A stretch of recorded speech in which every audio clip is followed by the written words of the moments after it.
Hello, long time no see. I've been working on some stuff in the background. Obviously, I'm not running the business full time anymore, but I am still doing things occasionally. And I wanted to just run through two sabers that I've just recently finished putting together for my good friend Thom. They're pretty special, they're pretty nice, so they deserve a video. I'm not just going to give them over to him. Not without showing them off first. So without further ado, I'll just get into it. These are the KRSabers, calkestis, the main hilt, and the SHOTO hilt.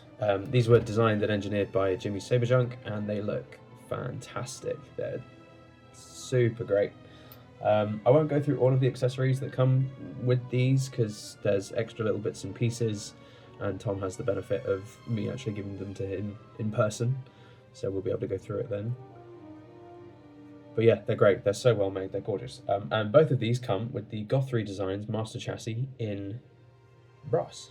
So let's start by opening up the big one and show this off. I think this whole design is incredible. It's put together really well. A bit of a nightmare to install, but when finished, they're really, really something special. Yeah, super clean. Movable magnetic parts down the lower section. This speaker pod section with the OLED and the accent lighting is removable, but I would advise against doing this because it's really, really tight in here and the connection is quite fragile. The tolerances on this version seem to be a little bit out, so I sanded it and filed it where I could to make sure everything fits, but it is still really snug, so I would just not bother removing this lower section at all. But you can see all the detailing. It looks pretty nice. Crystal chamber, or like an accent chamber, crystal chamber, another accent lights. I've managed to fit in more accent lights at the top here, and there's your connector to the inside of the hilt. So that's one. That was the easier of the two to install, believe it or not. And then we have this guy. This is the SHOTO master chassis, again by Rotary Designs. It's this one. Little tiny baby one. Very, very snug install, but everything works really nicely. Again, loads of fantastic detailing on this. It's a really, really beautiful chassis that fits inside a very, very nice hilt. So yeah, let's get some batteries in and light some things up. So these will come with two batteries that I did for you, 18650 batteries, both copper coated, just to match the copper accents on the hilts themselves. With both hilts, the flat side of the battery is your negative, so the flat side goes against the spring, and the top side, the nipple, goes to the nipple up there. So just pop it in. Click, that's one. And then same deal with this one, the flat side goes to the spring. Click, cool. Two batteries, and then your power switches are in different spots on each. On the long chassis, it's up here, and on the shorter chassis, it's down here beneath the battery. You can flip those on. Well, we ran into some trouble on our last job. That's the SHOTO, and Whatever happened, you can't change the past. And that's the main. And you can see you've got OLED screen action down there. It's by default set to just show the battery level, but there are some other animations that will play when it's active. But you can see all the accent lights fizzing away. Same deal on this guy too. Bunch of accent lighting, glowing crystal, accent lights at the top. These are both really, really gorgeous. I think they're absolutely fantastic. And they took a while to put together. There's been, obviously doing this on and off means I've not had my full time available to dedicate to this. So thank you for your patience. But they did come out really, really wonderfully. So let's get them in the hilt now.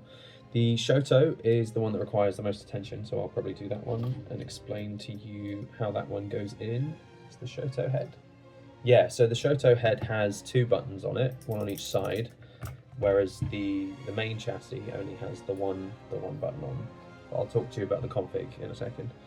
So with the SHOTO, these two little grippy bits up the top will just connect up inside here. I don't know if you can see there's like a little plastic retainer piece in there, and that'll make contact with this PCB at the top as well.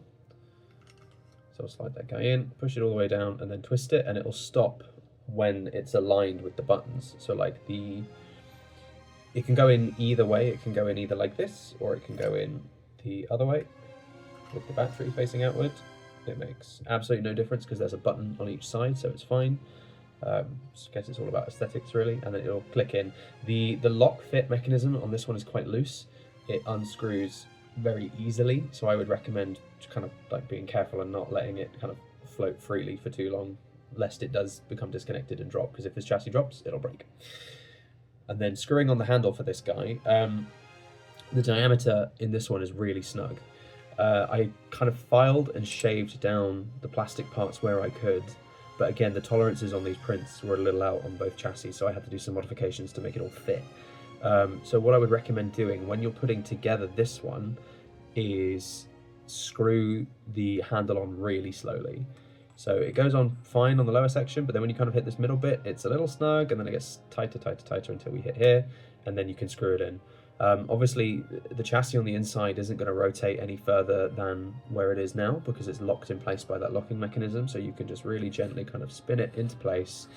Don't rush. If it feels like it's stuck, don't force it, back it off, try again. So we go all the way down, get it nice and snug. And what I found with this one as well is when you're tightening this grip piece, if you over tighten it, it can pull the buttons out of alignment ever so slightly. So what I like to do is kind of back it off just a touch and check my buttons feel good, which that does. So what I'll then do is pinch it by the buttons and then tighten it, and it will hold the chassis in place so those buttons stay aligned, and then you can really lock the grip in. You might enter a menu in doing that, you might accidentally press some buttons, but it's fine, you can always undo whatever you do.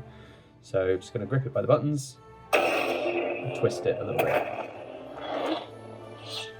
and then we should be locked in, and both buttons should work as well.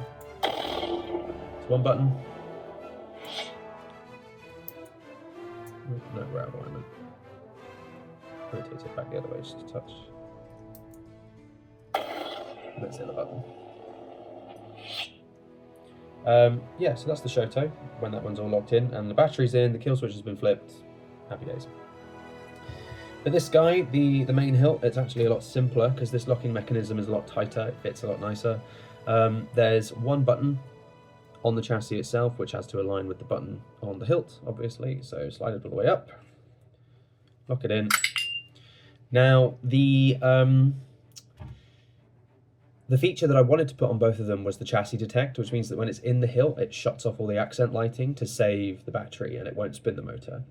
Now for this one, I could do that because the connector at the top had a spare connection that I could use to trigger that, to trigger the blade detect. However, the SHOTO, because the connector that bridges the gap between the chassis and the emitter at the top is a 3-pin, only a 3-pin, there was no way to make that work for this one. So this chassis, all the lights will stay on regardless. It might drain the battery faster, but there's not really much we could do about it. We could add more blade styles without the accent lighting to try and save some battery life, but it's a lot more hassle. It makes the saber more complicated to use, so I figured I just wouldn't bother doing that for this one. So this one, the lights will stay on even when you can't see them. But for this guy, when you lock it into the hilt, all the accent lighting will shut down. Obviously you can unlock it, and it makes a help me on disconnected noise, and all the accent lighting comes back. And when it's out of the hilt as well, if you ignite, We ran into some trouble on our last job. so there you can see you get the spinning crystal chamber, which you won't get when it's inside the hilt. Battery indicator as well. And all the accent lights are synced to the blaster blocks and everything like that. And then press and hold to power off. So again, I will just drop this into the actual hilt for you.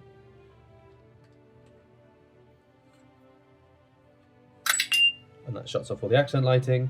And then getting the handle on this guy is super easy. It literally just screws in. You don't need to do anything special with it. Just go all the way until it's snug. And that's it. Those are your two sabers. Both of them have gesture controls. That's with the blade plugs. Together they are quite loud in combination.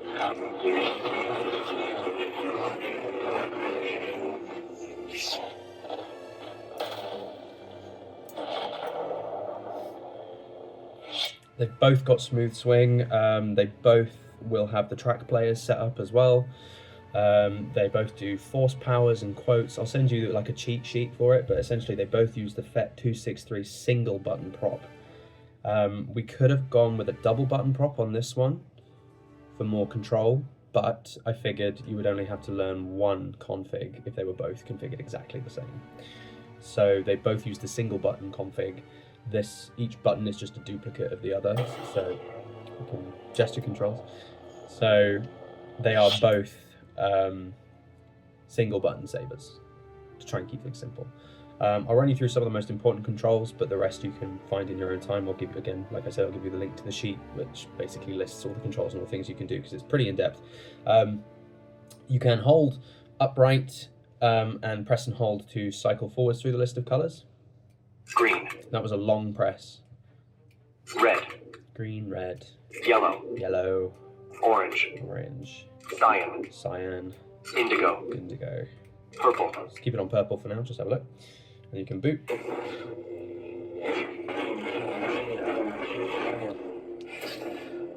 And when you change the color, it will affect the color of all the accent lights on the inside as well. And it will also change the blaster block colors to be slightly more complementary to the main blade color.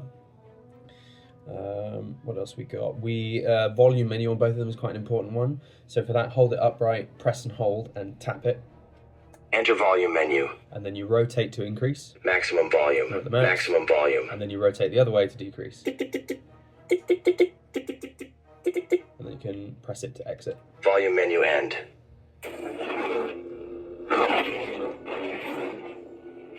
And that's the same for both of them. So to enter the track player, it's a double click when it's parallel or down. And it'll just play the things in the track folder. You can rotate to find the track you want. And then click to confirm. But these are all tracks from the video game, both the first one and the second one. And then double click to exit. Both of these are installed with the kyberphonic Jedisurvivor package, which is a bunch of colors: red, green, blue, orange, yellow, cyan, indigo, magenta, white, and I think there's one more. I think it's 10 colors each. And all of them have matching sounds, as in like each color has its own set of sounds and they sound slightly different based on the sounds from the game. Both of these take a 1-inch blade. I'm not going to chuck one in now because there's no point, you've got the blades.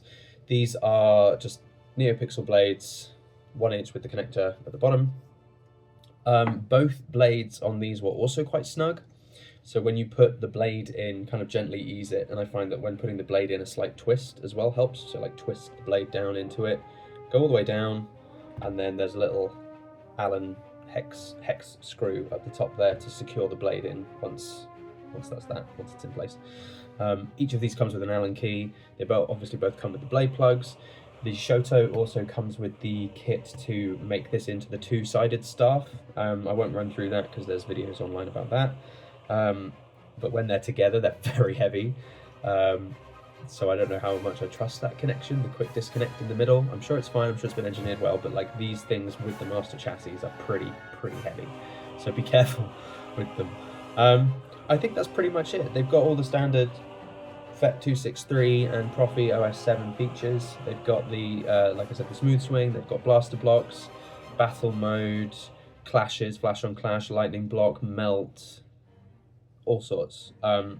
Hopefully you're happy with these. I mean, they've come out really nicely. I know they took a while to put together. I think we're almost at a year now of me actually working on these.